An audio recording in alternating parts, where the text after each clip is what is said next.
tonight. Matthew 24. We'll probably finish up the chapter on this. I thought we'd get to this point last week, and I didn't. Too much recapping, but it seems like it's all just very good stuff. We'll recap a little teeny bit today in how we have gotten to where we're at in verse 32 of Matthew 24. But in Matthew 24, verse 32, Jesus introduces instructions to the disciples. They ask him the question, when will these things be? What will be the sign of your coming? Jesus told them that the temple will be destroyed, not one stone will be left upon another. And they're shaken by this. The temple was the center of their worship. And in the disciples' eschatology, in their understanding of the end times, they are right in the middle, and they're looking the Messiah in the eyes, right? So he's there. When are you going to gather Israel together? When are you going to defeat the opposers, Rome, and bring in the kingdom? Because we know in Luke 19:11 that some of them thought that he was going to establish the kingdom immediately. And so he is setting straight everything that they believe. And like I say a couple weeks ago, the question they asked, I'm so glad they asked the question because it set up the Olivet discourse, but they did not ask the right question. Sometimes we ask questions. Remember that in school? You'd say, "Can I go to the bathroom?" And they'd say, "I'm sure you can." And we were supposed to say, "May." So the disciples knew nothing of the doctrine of the church yet. This was still a mystery. They were preaching the gospel of the kingdom. They didn't know about the church as the bride of Christ. They didn't know about the doctrine of the rapture. Paul unveils and unravels and makes the mysteries of the Old Testament, he makes them into doctrines in the New Testament.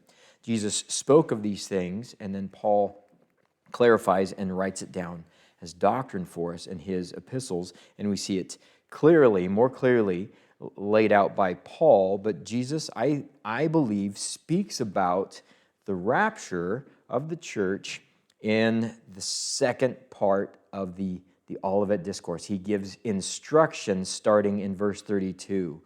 And all of the Olivet discourse has to revolve around some of his words that he says at the end of it. In Matthew 24:44, "Therefore you also be ready, for the Son of Man is coming at an hour you do not expect." So he's speaking about a sudden, unexpected return. There may be some sort of event that happens that the world has such great peace for a period of time, like it says in 1 Thessalonians chapter 5, "For when they say peace and safety, then sudden destruction comes upon them as a thief in the night." So we see this parallel, thief in the night idea, sudden destruction. "You have no need that I should write to you." Why? Because Jesus is the thief. He's coming to steal his bride away, to fulfill all of the Galilean wedding tradition foreshadows that are given to us in the gospel. He is the bridegroom. He's coming to steal her away to the honeymoon, to be sequestered away for the judgment seat of Christ when her purity is judged and she is rewarded for her faithfulness. And then at the end of that 7-year period of time, when Israel has recognized Jesus as the Messiah, and Zechariah tells us when they see him, they will look upon him whom they have pierced, and they will say to him, Revelation 1:6 says that, but when they look upon him, they will say, "Where did you get these scars?" And he will say, "I got them in the household of my friends." We see Revelation 4 and 5, Jesus still having the scars as the Lamb of God who is slain. He retains those scars so that we as the bride, mere humans, can be brought to that relational level where we can fellowship and commune with Christ in perfect unity. And he brings us up, and he comes and he stays in this place where he has those scars. He has the marks of his humanity. God was manifested in the flesh. Amazing stuff. But there's the warning about being watchful given in Matthew 24. The disciples who he's telling this to, he says, "Hey, you know what? All these things will happen, but that's not the end." They won't see this event. So he's saying, you who read this, be watchful. He gives the idea or the event of the abomination of desolation, which is a future event. Those are the people who are to be watching, but he tells them, be watchful. And the idea of watchfulness is throughout the scriptures. The denominations that are represented by Jesus' epistle in Revelation chapter 3, Revelation 3:3, Jesus says to a certain group of people that's represented, it's the amillennial preterists, I would feel, so wake up if you're one of them. Jesus says to them, therefore, if you will not watch, I will come upon you as a thief, speaking to a church, and you will not know what hour I come upon you. So it's an imperative from Jesus in this Olivet discourse, speaking of future things, when Jerusalem has a temple again. The temple will be destroyed. When the temple is rebuilt, verse 15, it's future. And so we are instructed in verse 32. So let's just recap really quickly. The disciples ask for the sign of Jesus' coming and the end of the age. They thought it would be soon, but he's letting them know that the end is not yet. Verse 6, there will be wars and rumors of wars, but that's not the end. So then there's characteristics of the beginnings of sorrows. Nation against nation, kingdom against kingdom, wars, famines, pestilence, earthquakes in diverse places. So basically, the birth pangs are global disruption, unrest on the globe. You know, 200 years ago, nobody knew about unrest in other places, right? And so this is very much saying we're waiting for a period of time when there is communication and there is technology for the whole world to know that there's global conflict going on. And so he describes global unrest. These are the characteristics of the times of the sorrows, when the sorrows begin. And it's interesting. It's very interesting. When Israel became a nation in a day and the birth pangs came after the birth, there had to be someone to bring them some pain. We'll look at that. It's interesting how history just unfolds in a manner. So then, we see in verse 9, then there will be tribulation. And so verse 9 begins the description of the tribulation, that there will be many deceivers, there will be much lawlessness, the love of many will wax cold. But look at that in verse 14, and this gospel of the kingdom will be preached in all the world. Even though it's going to hell in a handbasket, there's going to be deception, there's going to be famine, pestilence, sword, all of this stuff. Jesus says, oh, but don't worry, I'm going to make sure that the gospel is preached through all the world as a witness to all the nations, and then the end will come. What about people who've never heard the gospel? Don't worry.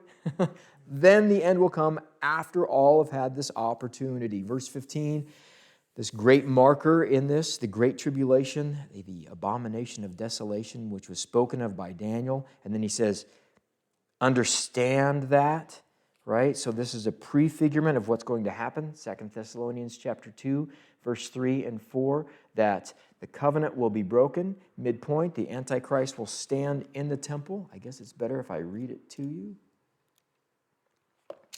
And he will demand to be worshipped. Let no one deceive you by any means, for that day will not come unless the apostasy, the falling away, comes first. And the man of sin is revealed. Okay? The man of sin is revealed. The church is raptured in 2 Thessalonians 2:8. And then the man of sin, well, that which restrains, verse 6, and then 8, then he can be revealed, and he's the man of sin, and then at the abomination of desolation, when he is embodied by by Satan, and he is confirmed the final Antichrist, then he is the son of perdition, who opposes and exalts himself above all that is called God, or that is worshipped, so that he sits as God in the temple of God, showing himself that he is God. It's a bad day to see. And then he says, if you're there in Judea, flee to the mountains. So this is very Israel-centric. When I spoke that word into my phone the other day, it actually said it. It spelled it correctly with a hyphen and everything, Israeli-centric. And it did it. It was like, that surprised me. But it's very Jerusalem-based. Housetops, Sabbath, all of this stuff. So the midpoint of the tribulation, very clarified, a time stamp given by Jesus. This period of time that was prefigured by Antiochus epiphany in the Old Testament, well, between the Testaments, and it's detailed in 2 Thessalonians 2, 3, and 4. It's very Judea-specific, Israeli-centric. Oh, there it is, right, Israeli-centric. I was so surprised my phone did that. So, every now and then Google surprises me. Anyways, for then, he says, though, there will be great tribulation, verse 21. Not since the world began. So worse than World War I, worse than World War II, worse than this whatever's getting ready to happen right now in the Middle East. Maybe that's it. And unless those days were shortened, no flesh would be saved. But for the elect's sake, that's the Jews, that's the tribulation saints of that time, those days will be shortened. And if anyone says, look, here's the Christ, there's the Christ, don't believe it. So the Antichrist is going to be revealing himself, and it's going to be very, very deceptive. And that there will be some sort of deception. This Antichrist character, he's going to be very, very appealing to those who believe in biblical Judaism, right? He's going to be a very moral person until he says, worship me, and then the lights will go on. And so this gets worse and worse. We come to the end of the age. There's going to be this event as lightning flashes from the east to the west, so will the coming of the Son of Man be. And there's going to be carcasses everywhere, and the eagles are going to be out there eating them. I have to just say, verse 28, when I read that years ago, it was always like, that's weird until I moved here. And you're just driving to work in the morning, you go, oh, there's that dead deer, and you look over, and it's spalled open. I get a little graphic here, and up pops eagle out of its carcass. He didn't have a white head any longer. It was bloody red. And you're just like, eagles aren't just the majestic soaring bird. They're a carry-on garbage eater too. And so where the carcass is, the eagles will be also speaking of that great battle. And then verse 29, immediately after the tribulation of those days, the sun will be darkened and the moon will not give its light. The stars will fall from heaven. Is that the angels? And the powers of heaven will be shaken. So it's a very definite day. It's like lightning flashing, and it's Jesus coming back. And then he gives the sign of the Son of Man. They ask, Jesus, what will be the sign? And now he gives the sign. Now, he gives a parable and he gives indications, but the only sign in Matthew 24, when they ask for a sign, is the Son of Man coming back. Verse 30, then the sign of the Son of Man will appear in heaven, and then all the tribes of the earth will mourn, and they will see the Son of Man. Why do they mourn? Because even though the tribulation is so many signs and wonders, from every tribe of people, there's going to be people who go, the majority of us just really hate this authority of God, and we don't want it. So even down to the smallest people groups, all the tribes of earth will mourn. We'll look at that, Matthew 25, the sheep and the goat judgment. And they will see the Son of Man coming in the clouds of heaven with power and great glory. So the sign of the Son of Man is the clouds. This is kind of fun. Much of what Jesus says and much of what Moses wrote is a polemic. I've mentioned this before. It's a correction of the Canaanite beliefs. The Hebrews, they came out of Egypt and they went into Canaan. The Canaanites were Baal worshipers. The Egyptians were Isis and Osiris and all of those worshipers, all of the gods of Egypt. And so those fallen angels who were the men of renown, they went around and they spread false doctrine, right? They took the creation story and they made themselves the heroes, and they made the great and mighty God as the one that they had defeated and things like that in all of the mythologies. And so when Moses wrote down the Genesis account, a lot of it is a correction, a polemic against what was written falsely by the people who were ancestor worshiping and things like that, because they were hearing it from these men of renown, known as maybe in other cultures as the Titans, just people or beings who were sons of God and sons of men, and an admixture. Well, anyway, in Israel, there was the Canaanite myths about Baal, and that he was the cloud rider. I pulled this out of Britannica.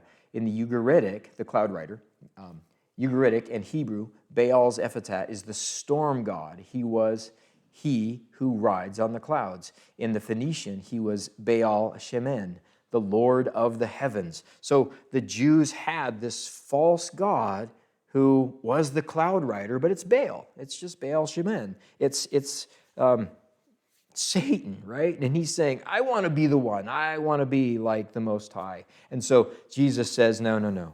I am he who rides on the clouds. And that's referring back to Daniel chapter 7, verse 12. You will see me in the clouds when Jesus says that to the religious leaders. Let's see. Yeah, never mind. Okay. So, just a little bit of history in that. And so, they're going to see it. Okay. It's not, he just suddenly shows up and he's a political leader and he'll be in the temple and say, worship me. It's going to be an undeniable entrance when Jesus comes in. Every mic will be dropped when Jesus arrives. He won't be in a hidden room or anything like that. And then he will send his angels with a great sound of a trumpet, and they will gather together his elect from the four corners of the earth and from heaven to one another. They will gather together his elect from the four winds, from one end of heaven to the other. There we go. I believe this is the gathering of Israel together. Okay, so there's a series of events that is happening here. This isn't the rapture at the end of the tribulation, not the church rapture at the end of the tribulation. Jesus will gather Israel, whom he dispersed.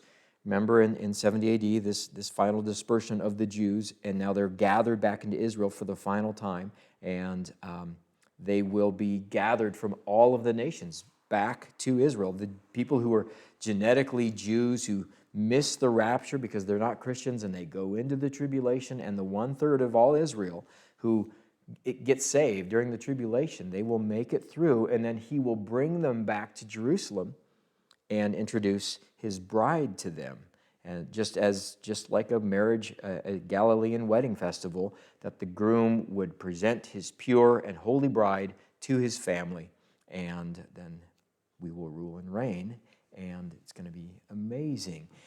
And what's kind of fun about that, Enoch in the Old Testament, he was definitely pre-flood. Okay, before the flood of Noah, Enoch was taken, and he was not. He was brought to be with God. There's another event where a person alive in the Old Testament is taken by God, and that man is Elijah. And Elijah, in the midst of, right in the middle of this whole Jezebel and Ahab and so much turmoil in the land of Israel at that time, in the midst of that tribulation, he's one of two witnesses. Interesting. In the midst of that tribulation, he is taken up in a whirlwind.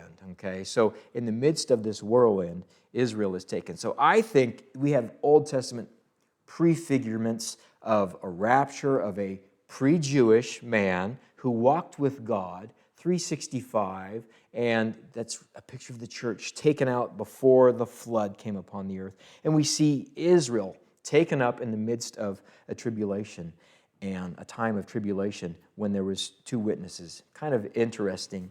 Anyway, we do know that the two witnesses in Revelation 11 will be resurrected and will be brought up to heaven. Okay, I see maybe 3 different events, but at the end of the tribulation of those days, God will gather his elect. And I think we find that in Psalm 90, verse 10. I will read it to you. Psalm 90, verse 10, the days of our lives are 70 years, and if by reason of strength they are 80, so a generation, this generation shall not pass away till they see all these things. So we can live 70 years pretty good, and then with a little bit of strength, we can make it to 80, yet their boast is only labor and sorrow. So there might be a time of labor, labor pangs, coming upon the earth where there's sorrow, and it might be an 80-year period of time when those who see these things, Israel becoming a nation, until Jesus coming back and setting his foot down. I don't know. But it does say, yet their boast is only in labor and sorrow, for soon it is cut off and we fly away. So is there a period of time that at just the last moment, when there couldn't be any more hope for Israel, this generation is about gone, and God accomplishes all that he does because his long-suffering means salvation for the lost, and at that last moment, at the 80 year, it doesn't say that it has to be within 80 years either. It's just more and more difficult as you get to 80, right? There might be more labor and more sorrow, but there's a point when for some reason Moses writes a psalm and says, seems like my people are going to fly away. Where are they going to fly away to?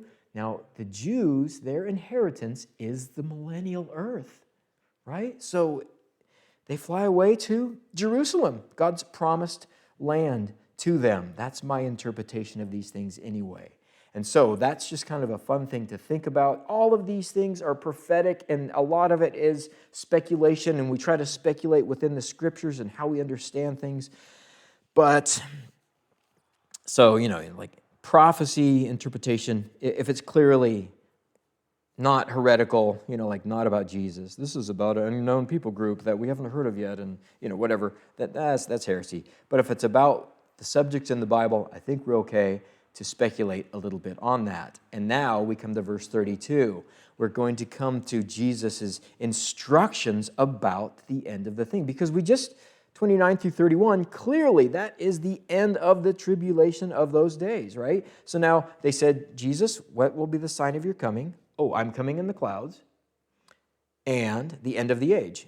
The end of the age, I will gather my elect together to Jerusalem, and we will begin the 1,000-year reign of Christ, where the church rules and reigns with Christ, with a rod of iron, and we rule with David as the king of the Jews, Jesus as the king of the world, and the church as the failed divine council of the angelic beings from the Old Testament, now replaced with his new divine council, if you will, of the church, who have been made from sinners into saints and kings and priests, and we will rule and reign with him.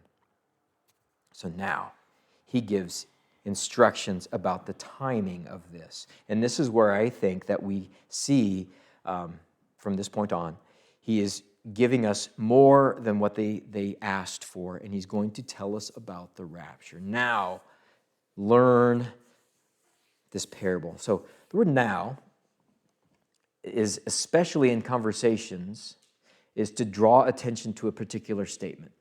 Okay, so now, I just said now. He's drawing attention to a particular statement. You asked about this, I have fulfilled your question, but now I'm going to give you more. He's drawing attention to a specific thing.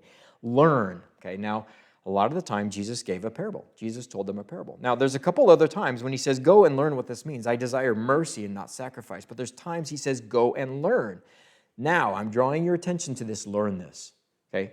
It's just like verse 15. Whoever reads, let him understand. There's something that we're supposed to learn. And the reason I labor that just a little bit, a lot of scholars will say the parable of the fig tree does not mean Israel. Because in Luke's account, he says, now learn this parable. The fig tree and all the trees. And they go, okay, so he's negating the specificity of Israel and the fig tree. But I don't think we can get rid of that because of Luke 13, 6 through 9. There's a vineyard. He has come to the vineyard. He's looking for fruit for 3 years. This is getting a little specific. And in the vineyard that he's looking for fruit is a fig tree that's just taking up ground. And he says, cut it off. And that's one bookend. And the other bookend is the reblossoming of the fig tree that Jesus talks about in Matthew 24:32. Now learn this parable from the fig tree. When its branch has already become tender and puts forth leaves, you know that summer is near. So you also, when you see all these things, know that it is near at the doors. And so some would say Luke's account, where he mentions and all the trees, he is negating the fig tree and Israel as being a time marker. But I don't know if you've ever noticed that there's a couple other nations in the Middle East that are kind of older brothers, second cousins to Israel, who, let's see, Lebanon. What are they known for? Cedars. What's their flag have? A cedar. So Lebanon has a tree. That's kind of interesting. Let's go south a little bit. Saudi Arabia. Saudi Arabia has, let me see, they have, one of these days I'm going to set up my projector so I can do slides. They have a palm tree with two swords. Okay, so Saudi Arabia, their symbol is, now they were a nation, but then they weren't a nation. And Lebanon was a nation, and then they weren't a nation. And Syria was a nation, and then they weren't a nation. Jordan was a nation, but then they weren't a nation. Kind of interesting. They were the Ottoman Empire. A very interesting thing happened in 1917. During World War I, fighting against the Ottoman Empire, which was an ally with Germany, Britain took over Israel. They possessed it. Britain had won. In 1922, the Ottoman Empire, this 400-year reign of the Ottoman Empire, of the sultans taking over Europe and fighting towards the conquering of Europe. In 1922, it came to an end. Let me see if I have The Ottoman Empire ended in 1918 with the end of World War II. And after fighting on the side with Germany in World War I, my statement in 1918 there, and suffering defeat, the empire was dismantled by treaty and came to an end in 1922. So defeated 1918, Jerusalem taken by Great Britain in 1917, and then the Balfour Declaration came forth that this should be someone's land. Whose land is it? And what's interesting is you have that little teeny piece of land there that is Israel, and all around them you have Arabs, okay, that they call Palestinians wrongly today. So the last Ottoman Sultan, Mehmed VI, was deposed and left the capital of Constantinople, now Istanbul, Turkey, in a British worship. So these nations are the trees. The parable of the fig tree, Israel, and the second cousins, possibly related, through Ishmael and Esau. These are these other nations. Now, interestingly, 1932, Saudi Arabia became a nation. 1943, Lebanon, through the French-British mandate. Okay, this area was the Levant was taken over by the Allied forces. And they said, we're shutting down the Ottoman Empire, and we're going to now, clearly there's people there of different groups, and we're going to make some new borders. And we're going to say, hey, Palestinians, Jordanians, you get this huge chunk of land. Oh yeah, and there's the people of Israel. We'll give them their tiny little piece, right? 1943, Lebanon. 1932, Saudi Arabia. 1946, Jordan. Syria in 1943. So prior to Israel becoming a nation, God allowed through the nations for these other trees to blossom. So when you see all the trees, you know that the summer is near. Specifically the fig tree, because it has figs before it has leaves. So it's an indicator. Very interesting. That's why Jesus cursed it. It should have had fruit.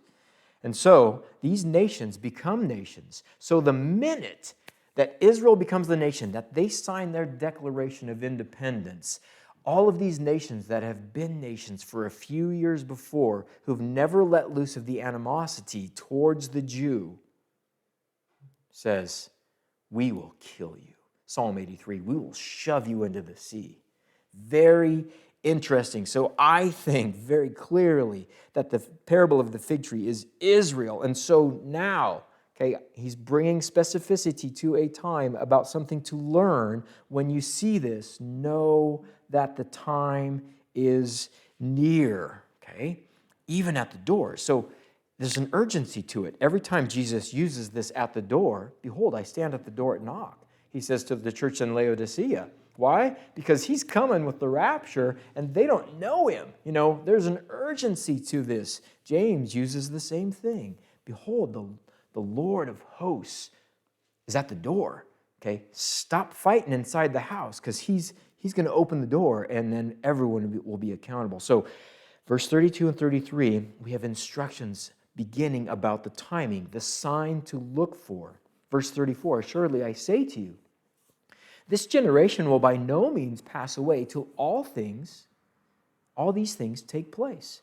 And so, Israel becoming a nation again, very likely we are at the beginning of the 74th year since Israel has been reborn as a nation. But 80 is given to us as a number, but with sorrow and trial. What will the time of Jacob's trouble be? It will be sorrows. It'll be difficult. It'll be trials. And so I see it lining up. It's very fun. And then Jesus says, like verse 14, even all this is happening, the gospel's going to go forth. Verse 35, heaven and earth will pass away, but my words will by no means pass away. By no means. He's very emphatic about that. And so he's going to fulfill all of his word. And now, instead of saying now, to bring emphasis to a new point, he's going to use another linguistic term. In verse 36 and 37, he'll say, but. Now, we know that all the time. You'll be listening to the news, and they'll be telling you something, and then you go, oh, I hear a but coming up with one T. Don't get in the gutter. But I hear a but on its way. But, everything's looking this way, and all of these bad things, but, right? That's how we use this word. And in verse 36 and 37, Jesus will say, but of that day, but as the days. Okay, so he's adding something. The time of my coming, the time of the end, the sign, the abomination of desolation, all of this, but of that day and hour no one knows. Now this is interesting. When Jesus says that, of that day and hour no one knows, not even the angels of heaven, but my Father only. Now, of that day and hour, the disciples could have gone, I am confused. There must be something new, because you mentioned the abomination of desolation, which Daniel spoke of. Let's go to Daniel 12:11. And from the time that the daily sacrifice is taken away and the abomination of desolation is set up, Daniel 12:11, there shall be 1,290 days. So, all millennialists, they'll go through this cool little thing. It's kind of fun. Each day is 1,000 years, whatever, and they come up with, stuff. But what if at the midpoint of the tribulation, Jesus is really saying there will be 1,290 days? Okay, when you turn to the book of Revelation, we say the same thing. 1,290 days, 3.5 years. A time times and half a time, and then the phrase 3.5 years. So from the time of the abomination of desolation, we know exactly when the Lord is coming back. From Daniel and from the book of Revelation. So what do we do with that?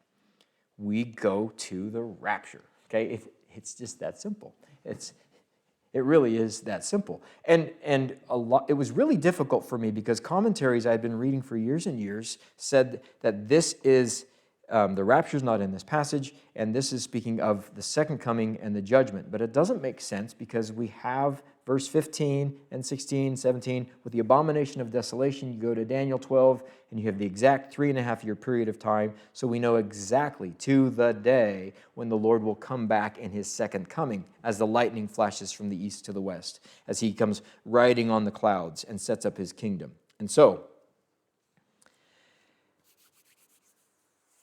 Jesus is shifting gears, clearly, because he says, but of that day, and but as the days. And so he's going to give them an indicator of what to watch for in the timing that will set forth the parable of the fig tree. So, but of the days and the hour, no one knows, not even the angels, but my Father only. But as the days were, but as the days of Noah were, so also will the coming of the Son of Man be.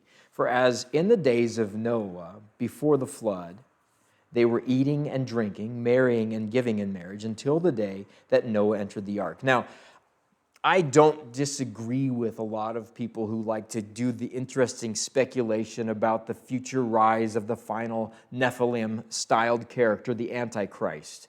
Okay, not just the son, not a fallen angel and a woman and their offspring like Genesis chapter 6, but there was other marriages going on at the time of the flood. They go, look at time of the flood, Genesis chapter 6. They were marrying and giving in marriage, and the sons of God were going into were marrying the daughters of men, and it was a giant problem. Immorality, sexual immorality, a giant problem, right? Giants are being born, and it was an immoral thing.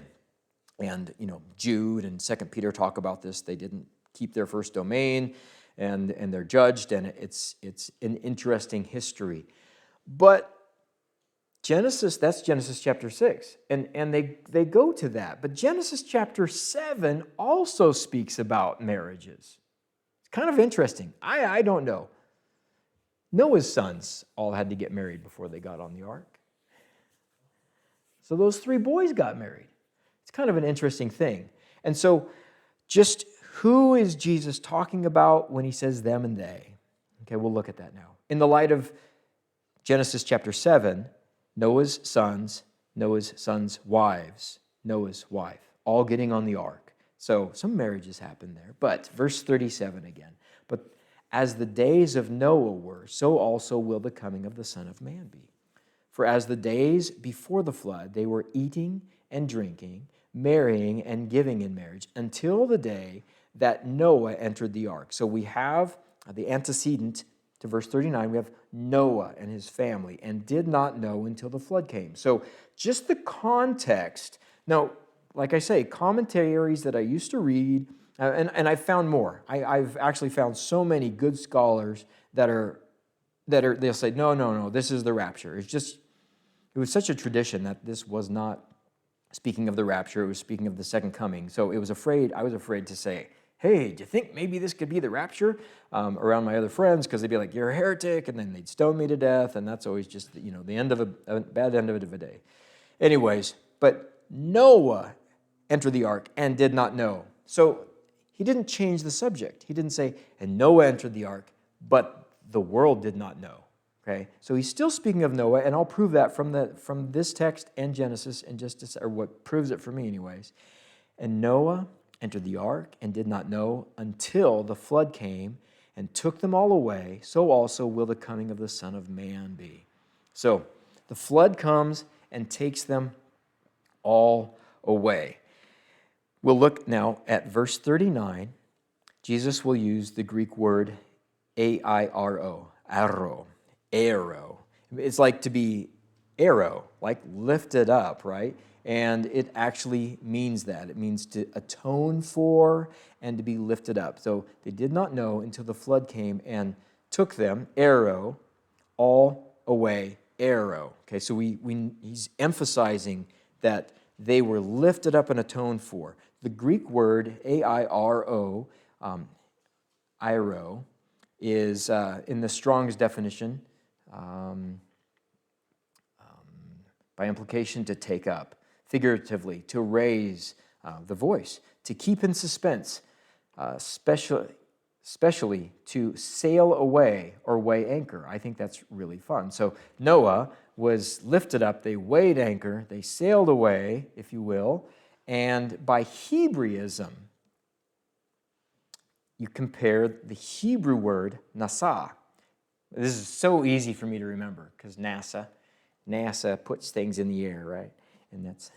But NASA, and we have airo. So we have a Greek word for flying away. We have a Hebrew word that kind of reminds me of flying away, and it means especially to expiate sin. So what I did is I just said, okay, let's just see if in the flood account from Genesis, if the word nasa shows up, right?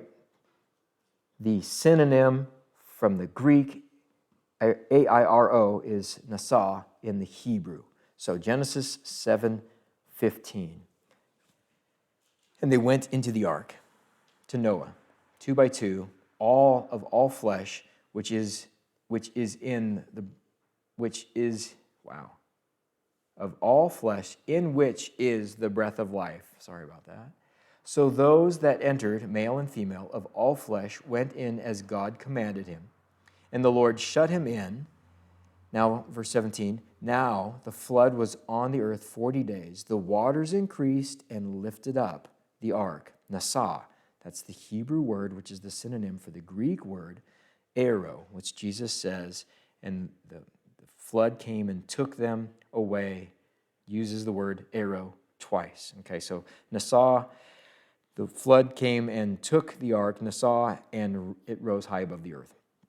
So I see Jesus contextually speaking from the same passage of Scripture about them being lifted up. So who was taken away here? I see that this is Noah and his family, lifted up, expiated, set sail, weighed anchor, all of the different Greek ways that this word arrow is used in the text.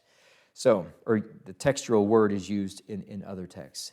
And they did not know until the flood took them away. So Noah and his family are on the ark, and they are taken away. And so many commentators that I had read previously said that those who are taken away are the sinful world. But the context of how Jesus lays it out in the Greek and the Hebrew Old Testament of who was taken away, it supports that those who were taken away was Noah and his family. So, what do we have?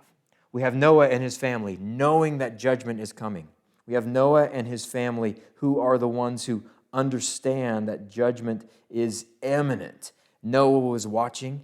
Noah, on a certain day, moved into the vessel of salvation, right? Where he is expiated of his sins, if you will. The lost world was outside and unaware, and they were living without care. Eating, drinking, giving in marriage. We don't know. Was it that the lost world was marrying? And that just doesn't sound like the lost world to me. The lost world doesn't marry.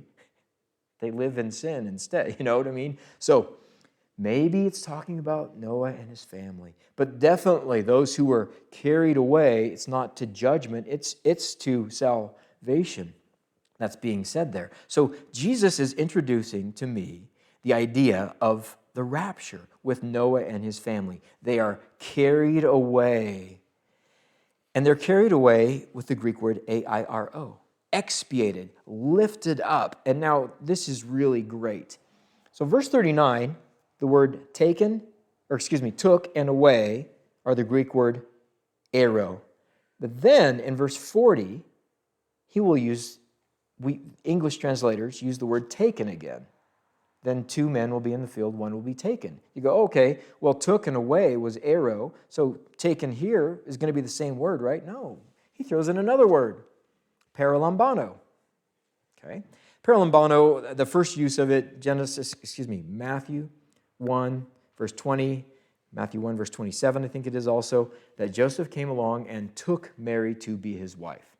So the word taken, paralambano here, is to take, to be with someone. Okay, and you can see that throughout all the uses, that they're taken and that they are with that person. So, paralambano, one is taken, and so commentators would say, to judgment. But the context says, taken to the Lord. And so, I believe that Jesus is introducing the rapture here. Noah and his family were lifted up, they set sail, their sins were expiated, they were in the ark, in the vessel of salvation, and then he says it will be like this, like the days of Noah. Two people will be out in the field. One will be paralambano, one will be taken to be with me. The context of that word, one will be taken and the other left. Two women will be grinding at the mill, one will be taken, paralambano, and the other left. So it's this idea that all of a sudden some are taken. And like I say, the old commentators that I was reading for years and years said they're taken off to judgment. And it just didn't make sense, especially because Jesus says in the next verse, watch therefore, for you do not know what hour the Lord is coming. So he gives this expectancy of the sudden, immediate return of Jesus. And then he says, but know this, that if the master of the house had known what hour the thief would come, he would have watched and not allowed his house to be broken into. Therefore, you also be ready, for the Son of Man is coming at an hour you do not expect. And for me, with this warning about being watchful, this brings it into context altogether. I hope it contextually makes sense to you that Jesus is coming. And since we see all of these signs, the characteristics of the age, of the wars and famines and rumors of wars and pestilence, and all of these things increasing more and more, and we see Israel in the nation, in the land, this beautiful fulfillment of prophecy, and all of the trees around them fighting against them, and just all of the alignment of all of the prophetic places and such getting ready for this end times battle that we see in Ezekiel 38. We would have to say that we are at 74 years of Israel being a nation, that we are in overtime, right? And so our time is drawing near when we will be with the Lord. And it's very exciting, and it seems to be very clear to me in the Scriptures. So Jesus is coming soon, and he knows where you live. He's got a list. He's checking it twice. Oh, wait, that's Santa Claus. But Jesus is coming, and he knows us. And that day is growing close. So I would just hope that we can all be very watchful and keep our eyes on the Lord and just be ready to see him. There's a crown for those who love his appearing. So I pray that we would just be daily talking to God about him coming to get us soon and what he wants us to clean up before that happens. So, Father, we just thank you, God. I hope this was clear in the Scriptures, not confusing. It was a struggle for me for a long time because everything I'd read said the opposite of what I thought the passage was saying. And I just thank you, Lord, that you've given us Bible software and ability to look up words and see these things and just see what most likely you're saying clearly to us from the Scriptures. So I pray, God, that we'd see this and understand it and know, God, that the time is near and that we'd live our lives in a manner according to that. We just pray this in Jesus' name. Amen.